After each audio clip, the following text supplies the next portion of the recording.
So grab yourself a dowel, get your shoes off, and what I want you to do, I think the camera can at least see this. So I'm going to shoot a squat here, so you can see this angle, and then I'm going to shoot a squat here. So if you were at home and you were going to set up your own camera, make sure you set up a camera at this angle, and then you set up a camera at that angle. So you can see two compensation that are very common, but can give you a lot of insight to where do I want to spend my time fixing? Where do I want to spend my time mobilizing?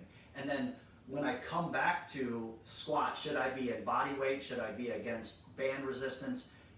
Can I lift weights? At what range of motion should I lift weights? We're going to talk about all that. So the first thing I want you to do is just face the camera, and I want you to have your foot right underneath your hip.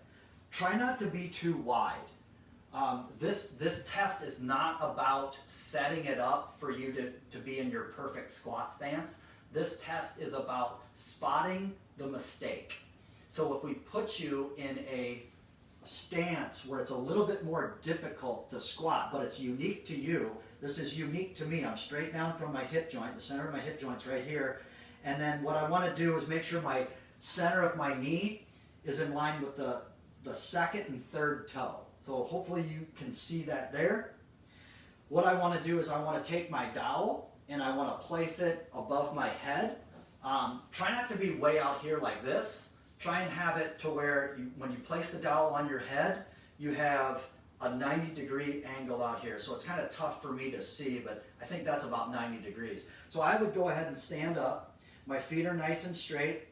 I'm in that overhead position, and I want to squat down to what I think is a chair height. Okay, and then just go ahead and stand back up.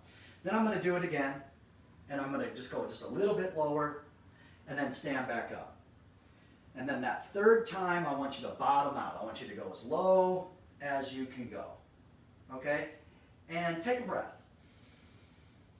And let it out. And some of you are really good athletes. And athletes are the best compensators in the world. They know how to, if I'm the coach or the practitioner and I'm examining the squat and I say, here's what I'm looking for and here's what I want, you as the athlete, I guarantee you, you're going to find a way to do exactly what I kind of told you to do. You're going to move very well. But if you didn't know what I was looking for and I just said, hey, go ahead and just squat down as low as you can and whatever happens, happens, just go with how your body moves. That's actually kind of your essence of how you move. That's your raw movement, and that's what we're really after. So when you put a camera and you set it up in this angle, the things that you're looking for are, from this point of view, we're just focused on the knee down. So if you could have that camera face you, I want you to focus on your foot arch first. Do your feet flare? Do your feet roll out? Do you make a fist with your foot? Do you completely flatten out or overpronate down into the floor? And the reason why I like socks on a slidable surface is that gravity's going to go where it wants to go. So if you're moving out the feet or caving in the knee or caving in the foot, I should say, being in a sock, I think, is going to exhibit that just a little bit more rather than a really sticky surface where your foot's not going to move no matter what. So make sure you set it up with kind of like a little bit of a slidable surface. So if there is any compensation that something wants to happen all the way up the body, your body just freely goes there and you're able to see the movement fault. So as I said, when the camera's moving forward, or the camera's forward here and you're looking back in, do your knees move in? And just a little bit can give us a lot of information, even if your knee kind of moves in a little bit. And what we're looking for there is, like I said before, the second and third toe. If I'm going to draw that straight line and that knee just deviates in just that little bit, we have lack of control at the hip. However, it could be coming from a stiff ankle. And here's how you figure out if it's a a stiff ankle issue. So I really encourage you to put that camera right in front like that. Look for any little deviation. If you're looking for the breakout chart, just go to nasm.org and scroll around for overhead squat solutions. There's a PDF printout with exactly all these compensations that I'm going through. So get yourself a heel lift. I'm using 2 books. That's about all you need. This is about the diameter of the book, or how big they are, about 2 inches-ish. Find yourself a heel lift and get in that same squat stance.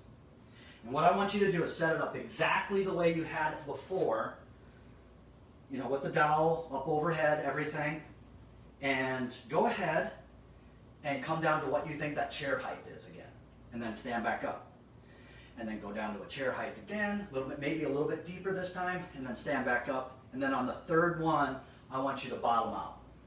And then just ask yourself, after that big breath in, breath out, ask yourself, did this help? Did this help free up some mobility? Did you like being elevated in the heel better than being flat on the floor? So movement is written in feel. And I think, you know, sometimes the client or the athlete will go, is it better? Is it better? I don't want my answer to skew what you feel. I want you to be able to say, that feels better. I like my heels elevated. That I just feel like I can go down further. I feel like everything, my hips move better. It's just a better squat pattern. Okay, if you're that person, if you used a heel lift and you went all the way down into the squat and it felt better and you didn't have any of the compensations, look again, you need to film that one as well. So if that camera's up on those knees and you don't see the knees go in, you don't see the foot rotate out, you don't see the foot flatten, you don't see the toes come up off the ground, you don't see some type of a shift in the weight, we have an ankle issue. It's a clear example. The ankle did not have to go into its full dorsiflexion when you're down in the bottom of the squat. You're elevated off the ground just that little bit. So I took the angle that your ankle would have had to flex or be mobile through its range of motion. I took that away by elevating your heel.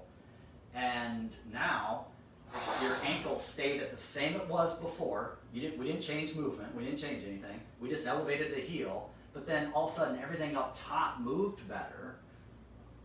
That's a clear example of an ankle tightness. What's causing the ankle tightness is what we want to analyze. Is it something wrong with the foot? Do you not have any stability at the foot? Are you missing big toe mobility? Are your calves and your calf musculature coming down into your ankle, is it so stiff that the ankle is not able to have dorsiflexion? An easy test to figure out ankle dorsiflexion is to find a wall. Here's my wall. I'm going to take one hand length, including the thumb, so whatever this distance is. The book or Active Life, this is their assessment. Their standards are 5.5 inches for men and 4.5 inches for women. So roughly somewhere around that hand. I'll just bring in one of my hands so it's kind of unique to me and it's easy. I don't have to bring a tape measure every time. But I'm going to bring my foot right up to there. And let's just say that's 5.5 inches, which it might or it may not be. I can easily hit the wall. Okay? Now I can do that in an unloaded position. I'm in a half kneeling, my body's not loaded. This is passive. Okay? But if I stand up and I do the same test, it's a little bit different ankle mobility feel. What I want to be able to do is get to a distance where I can measure and I'm barely able to touch that. But if you notice at that angle right there, let's just say that's 45 degrees. That might be the same 45 degrees that I need to be down in the squat. So if we're finding that we can't bottom out in the squat, or we don't have that low control. And this matters when it comes to like Olympic lifting. This matters when it comes to, you know, catching a squat clean, catching a clean at the bottom, you know, pulling that weight up and getting underneath the bar.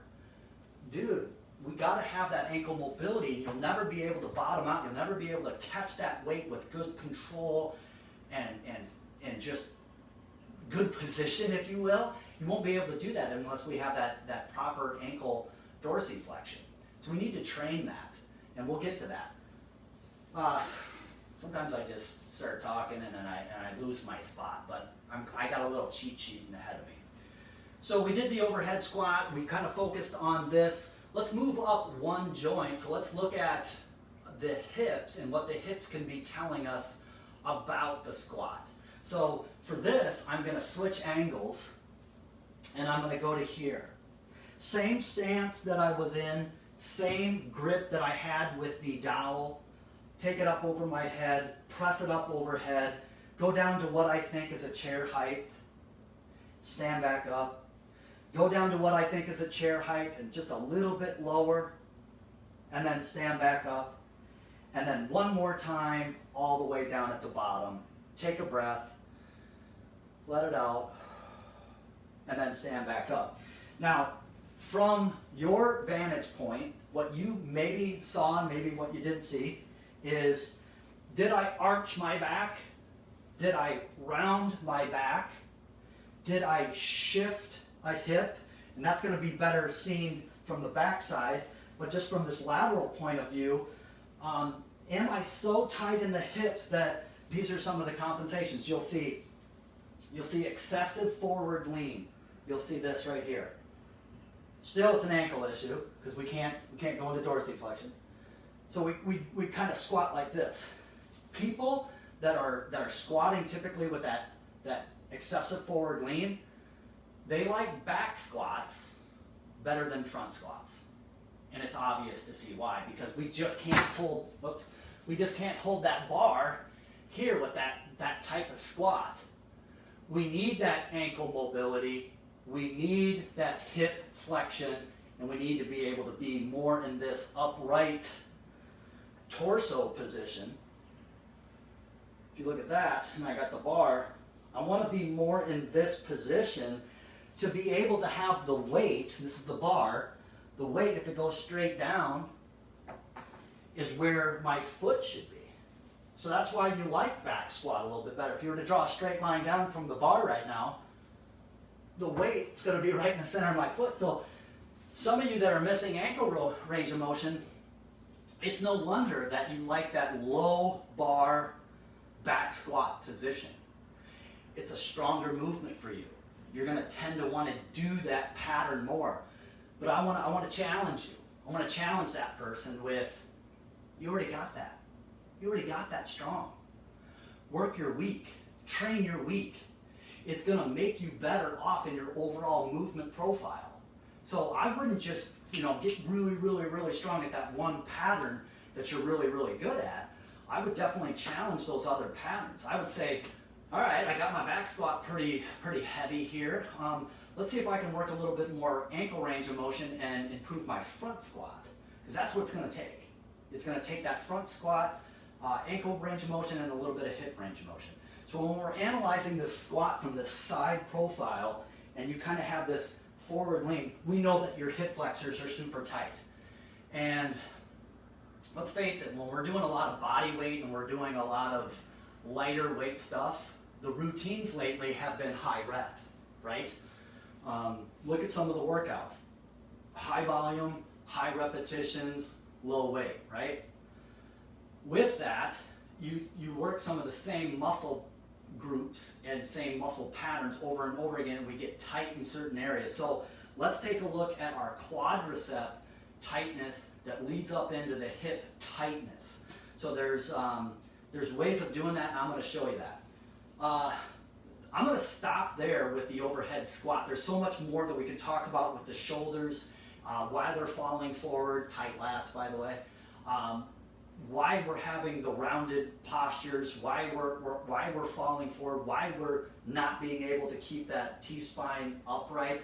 There's all these other reasons, but fixing the squat, we're just going to kind of be below the belly button. So what do? I've already made mention of the feet and the ankles need to be in kind of a working partnership with each other. We have to have a stable foot. And the best way of training stability for foot mechanics is, what I want you to do is, I want you to view your foot. This is my biking shoe. But I want you to view your foot as a tripod. So I want you to have pressure right underneath your big toe, right underneath your pinky toe, and pressure right underneath your heel, creating this tripod. Okay, create a tripod. Go ahead and stand up. I want you to listen to those areas of your body, big toe, or just the ball of your foot, your pinky toe, and your heel. Now what I want you to do is get in your best squat stance and kind of have that tripod kind of feel in mind. Now I want you to squat as low as you can go, but the rule is, the whole time, do I have 33.3% here, 33, 33, 33, 33, and 33 the entire way down, kind of almost gripping the ground with my big toe, almost gripping the ground with my pinky toe, and locking it in with my heel. I feel I'm a little forward right here. I need to shift back. Okay, I got it on my heel now. I got it on my pinky toes. Okay, I feel like I'm centered again, and I'm going to go down. I'm going to go down. I'm keeping that center. Okay, right, if I go any deeper, I think I'm going to deviate, but I think I can stay right there. Even right here, I bet I have this in line and this in line. These two lines, this one, my torso angle and my shin angle, both of these angles are probably about the same. So I want to test that with you. Is it a motor control issue and not an ankle issue? Were we just learning how to squat wrong in the first place? Sometimes trainers will have the cue, get back on your heels. And I get it. The reason why they're doing that is they're too far forward and the coach is trying to cue them verbally to get back on those heels. And a lot of times that helps. Or push out your knees. Well, that's the compensation that we talked about earlier with the knees going in. I understand why they're saying it. Push out your knees. Basically what they could be saying is, activate your glutes. Like, I am, coach, I am. Like, the coach is trying to get you to move perfectly, but I think a better way of maybe doing it is, let's see what perfect looks like first in a non-loaded movement pattern before we stick on so much weight and then try and fix it while we have a lot of load on there. So I could go on and on about that. Okay, tripod is number one. Some of you have to train tripod in single leg to build up a bilateral movement pattern like squat. So do single leg squats. They'll make you better at regular squats. So the next test I want you to think about is, what happens if I'm not sure if it's an ankle issue, I'm not sure if it's a hip issue, I can do a breakout with a single leg. So again, center of my knee, straight line down, second and third toe. I want to have that in line the whole time that I do a single leg squat test. So I'm not a big fan of pistol because this doesn't happen in nature. This is not a preferred movement. It's a complete CrossFit movement. It's a cool exercise. It's a cool drill. It's very cool to go down and up. I get it. It's very awesome. But that doesn't happen in sport. That doesn't happen in nature. It's a worthless exercise. So what I'm looking for is, do you have hip control? Are your hips even all the way across? Are you hiking? And are you able to stay in joint alignment during this? And honestly, I want to have control all the way down. Take a breath. Come a little bit up, come a little bit up, come a little bit up. That's full expression of squat. So you can see now where the single leg squat has a lot of value to now when I'm doing a regular squat, I can come down and up and I have much more movement awareness and much more movement control when it comes to the bilateral movements. It's because I train detail with the single leg movement, okay? For those that have, I need to take a drink of water. Talking too fast.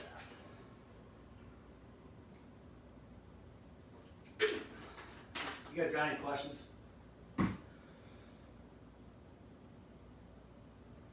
up, guys? Okay. For those that have knee pain, what do I do? Okay. Well, let's take a look at below or above. Okay. The hip controls the knee.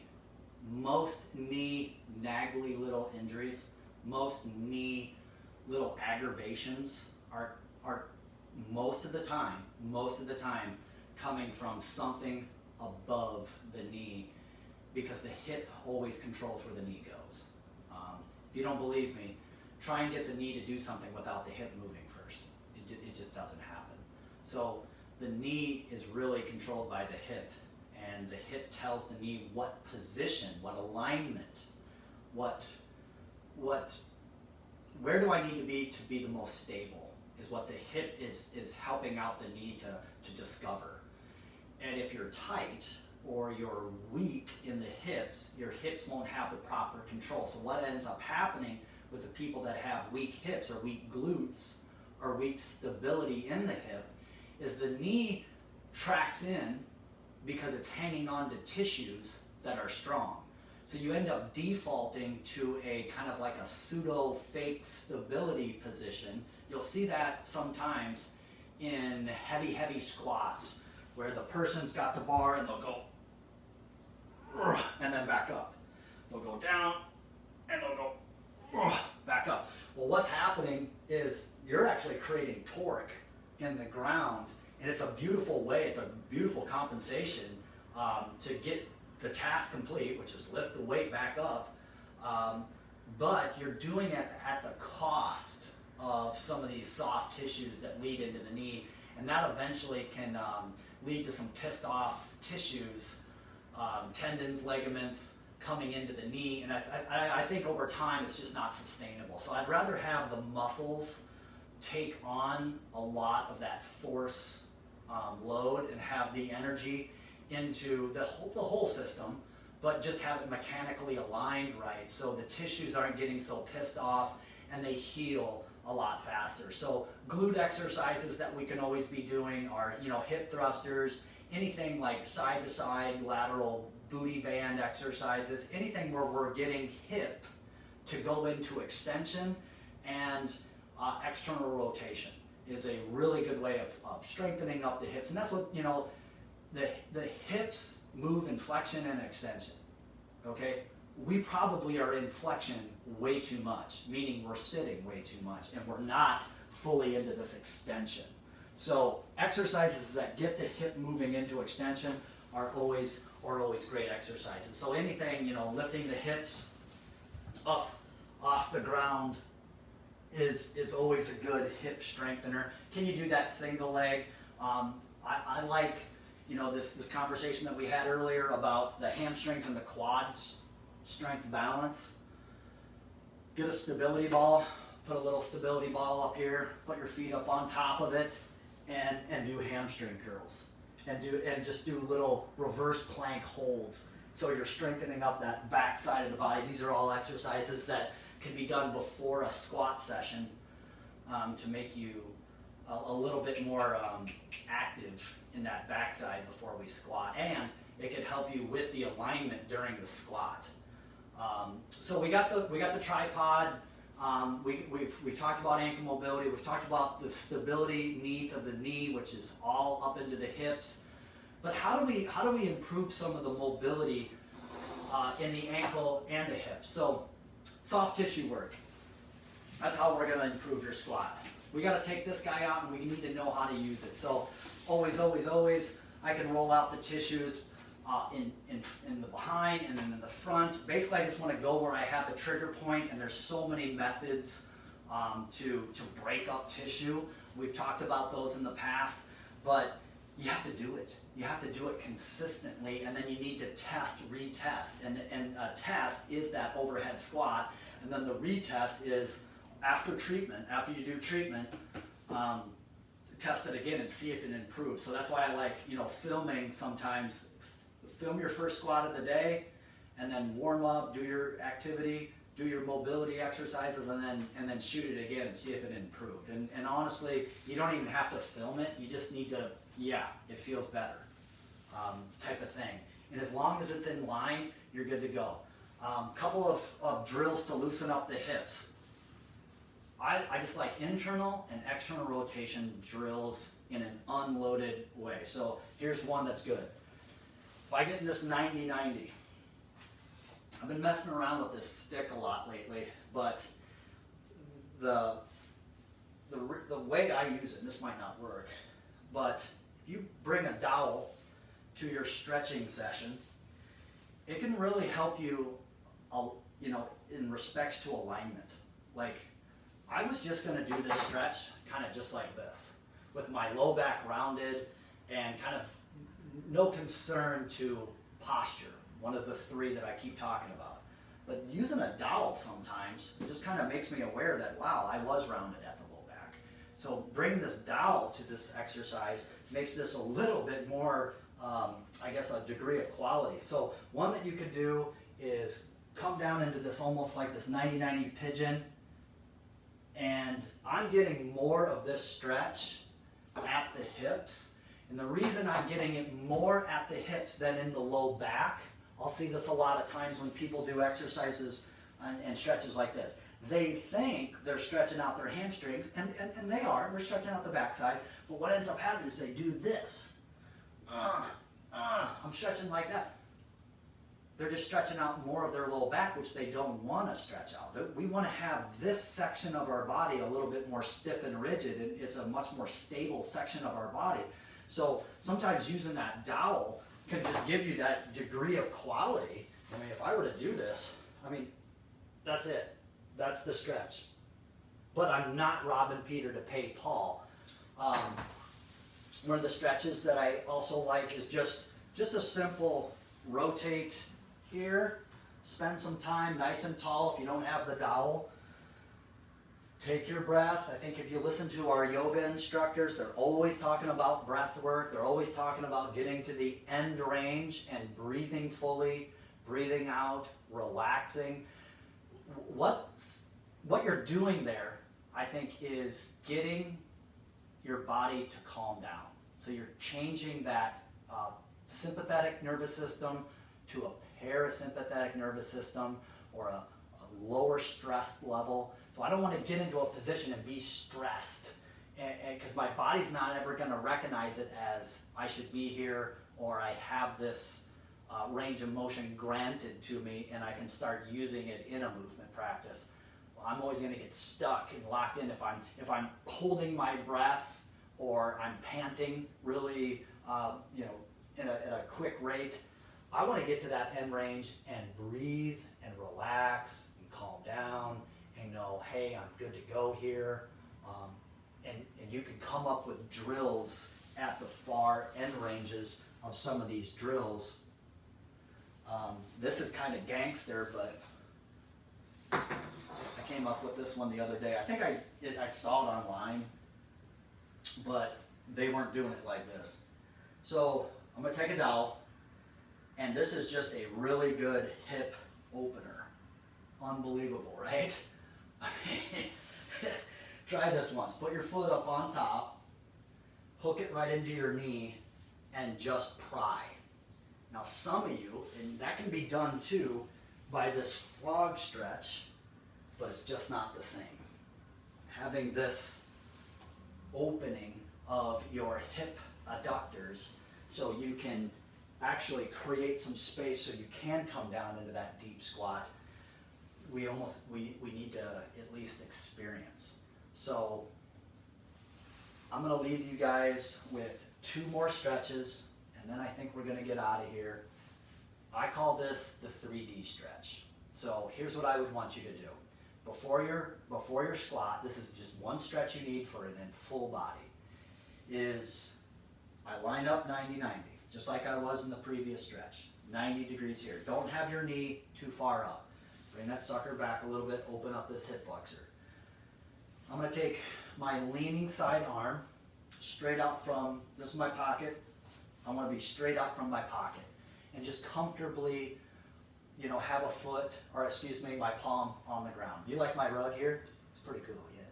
All right, so I'm going to grab my hand, I'm going to go under, and I'm going to grab my thumb. From here, I'm going to drop pretty much right out in front of my knee is what I'm aiming for. So I don't want to come this way, because that's more rounding at the back. Remember, we want to stay tall, like this thing was glued to my spine. Be nice and tall. Stay tall. Stay tall in the spine. Another cue that I like to say is if I have a string on the top of my head and I'm getting pulled by this string, I'm going to stay tall, staying tall, staying tall. Keep this elbow locked out the whole time and drop into this stretch. Now, we can play with the neck placement in here, but more importantly, I want you to play with breath. So get this sucker set up, lock in, get to your end range, take a big breath, let it out, try and go further into the stretch, take a big breath, let it out, go further into the stretch, and then come up, make sure the shoulder's in a good spot, and then reach. And what you'll find, what we're doing in this 3D stretch, is we're unwrapping the entire body where it might be getting tight throughout the day because of sitting. I'm opening up this hip flexor. I'm going to feel a big stretch through my glutes and my IT band running down the side. That stretches all the way up here through my lat and my shoulder, and then I'm going to get T-spine rotation. So it's a full body. I'm telling you, like the 3D stretch is like my go-to for somebody that I can't analyze movement like you can. I don't know if my ankles are tight. I don't know any of the. I need to get a functional movement screen from you, Chris. I need to have a coach look at my movement. But for right now, what can I do? 3D stretch. I'm telling you, do it on both sides. Once we get the other side, come up, retest that squat pattern. And if you didn't improve your squat, I mean, I don't have any money to give you, but I mean, there should be like, you should get paid. Like, it didn't work for me. Here's $5. Because we're never going to pay $5. You will improve. It's such a great stretch. Now, is there that one person that it's going to hurt this or hurt that, or they can't get into it? Yes, yes, yes, and yes. But for the vast majority people, that stretch is going to hit a lot of spots for you and clean up a lot of movement. The next one, the last one I'm going to show you, is the pretzel. So I lay down on the floor, I'm going to grab one leg, I'm going to take my opposite hand, and I'm going to grab my foot. From there, I'm going to take my arm through, and I'm going to end up in this position. Okay? This hand is right on my leg, this hand right on the top of my foot, and what I'm going to try and do, and I'm in a bad spot, but what I'm going to try and do is get this shoulder all the way down to the ground while I'm slightly pulling with this arm to get that opposite hip flexor. So this stretch right here it's actually called the Pretzel, named after Brett Jones, but you can call it Pretzel. So right here, and then if you want to see it from the other side, it's grab, and come down here. Now I can just breathe and rock back and forth. Here's my end range right here. This is where my body wants to stop me. So I'm gonna breathe, go further into the stretch. Breathe, go further into the stretch. Can I pull my leg back a little bit further? Can I pull my knee up a little bit higher? Can I get my scapula all the way down to the ground? Can I just kind of tug of war back and forth, and the idea is to be symmetrical on both sides. So these are 2 full body stretches that I think if you do as part of your movement practice, I think you would improve. And I know that squat would, just because you're not stretching out, the body parts that you think are so tight, like the ankles, which most likely they are, and the hips. Sometimes we don't have to treat our body like just the body parts, like ankle stretch, hip stretch.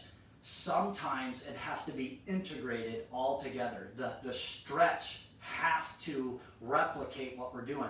So you know what that means? It means if you want to squat good, you need to squat. You need to squat a lot. All right, that's a principle. It's a principle. So I want to spend time down in these end ranges, and I want to dive over to this side, see what this ankle, going almost like a circle, go inside, go outside, go up off, have your heel come up off the ground, rock back, see if you lose your balance. Can you keep your toes down while you get all the way back? Can we be over here? Let's see what the other side looks like. Can I be on my heel? Can I be on my pinky toe? Can I be over here up on the toes? Can I do a calf raise? Can I come back down? Can I be in full expression? And then I was just resting into my joints down here, by the way. It wasn't costing me a lot of energy. But now this cost me some energy. Being here, can I keep tripod while I'm in these different squat patterns? I'm still in squat, but I'm just in a different expression. I'm in a different alignment. I'm in a different position. So when we're training for sport, what position do you need to be in? What position is ideal for you to be training a lot in and be strong and have control and have power in that? Have an expression of explosion in those. And then once I master all of this, being ninja, and can I do it from a narrow stance? And then am I training, the single leg? And can I train patterns there? Can I go up a little bit higher? Can I breathe? Can I now add a kettlebell? Can I be down here? This is a 45-pounder, but this is a lot different exercise. Being in these positions, come up an inch, here, here, here, here. I want to explore all of it. Then that's a workout. I'm a little bit of sweat, not much. But now I'm training for position. I'm training the squat pattern. And I think it's so important to be training patterns and not parts. So I want to end with that today. Looks like we got a bunch of people on here. Thanks for listening. Hope this treats you well. Go to the 10 o'clock class with, I think DJ and Ashley are putting that on. And take these things and apply them to the workout. Apply them to that and be somebody that's thinking quality and then thinking, what's my max ability level at that quality level? That's your true conditioning. And I know that's something that will be, I guess, long-lasting and durable. So it's all about everyone's an aging athlete. Even if you're 15 years old, you are aging, buddy. And I want to see you moving at your best when you're old and gray. So win the day, everybody. We'll keep doing these until we're back in the gym, and then we'll be doing live ones, so it'll be a good time.